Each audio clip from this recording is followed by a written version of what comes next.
إيه هو ارتجاع المريء؟ وإيه هي أسبابه؟ أنا هرد على أسئلتك، بس الأول ادخلي على اللينك واعملي اللايك. أبليكيشن الداية تقدري دلوقتي تعرفي منه أقرب صيدلية ليكي والتقييم بتاعها كام، وكمان عناوين ومواعيد الدكاترة، وكمان المعامل وخدماتها. حملي أبليكيشن الداية دلوقتي. حالة ارتجاع المريء من الحالات الشائعة خلال فترة الحمل، وبتكون بسبب ارتجاع حمض المعدة للمريء. طب ايه اللي بيخلي حمض المعدة يطلع للمريء؟ ببساطة كده، في عضلة اسمها العضلة العاصرة للمريء.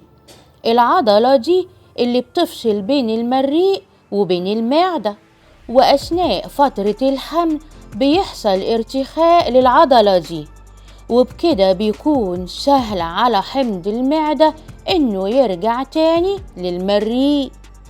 والسبب الرئيسي في ارتخاء العضلة العاصرة هو التغيرات الهرمونية أثناء فترة الحمل. طب إيه هي أسباب ارتجاع المريء؟ الضغط الزيادة على المعدة بسبب نمو الجنين وزيادة حجمه، وكمان زيادة الوزن، وتناول الأطعمة الدهنية والحمضية، ده غير التدخين ونومك على الظهر باستمرار. وغالبا هتلاقي الحالة دي بتحصل لك في الفترة الأخيرة من الحمل. وعلشان تتجنبي ارتجاع المريء وحرقان المعدة، لما تيجي تنامي ترفعي راسك شوية عن مستوى جسمك، وما تاكليش ولا تشربي قبل النوم بساعتين على الأقل.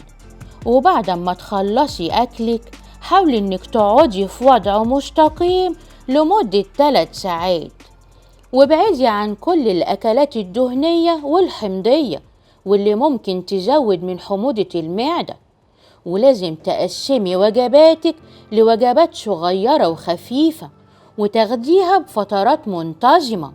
ولما تيجي تنامي أو انتي قاعدة البسي هدوم كده مبحبحة عليك شوية. كل النصايح اللي قدمتها لك دي يا بنتي امشي عليها، وإن شاء الله هتبقي بخير. وبكده نكون وصلنا لنهاية حلقتنا، يا رب تكونوا استفدتوا بيها. وما تنسوش أنا في انتظار رسايلكم على صفحة البرنامج، وأنا هرد عليكم على طول. واوعوا تنسوا تحملوا أبليكيشن الداية. يلا يا حبايبي، أشوفكم بكل خير في الحلقة اللي جاية من برنامجكم الداية. أبليكيشن الداية تقدري دلوقتي تعرفي منه أقرب صيدلية ليكي والتقييم بتاعها كام، وكمان عناوين ومواعيد الدكاترة، وكمان المعامل وخدماتها. حملي أبليكيشن الداية دلوقتي.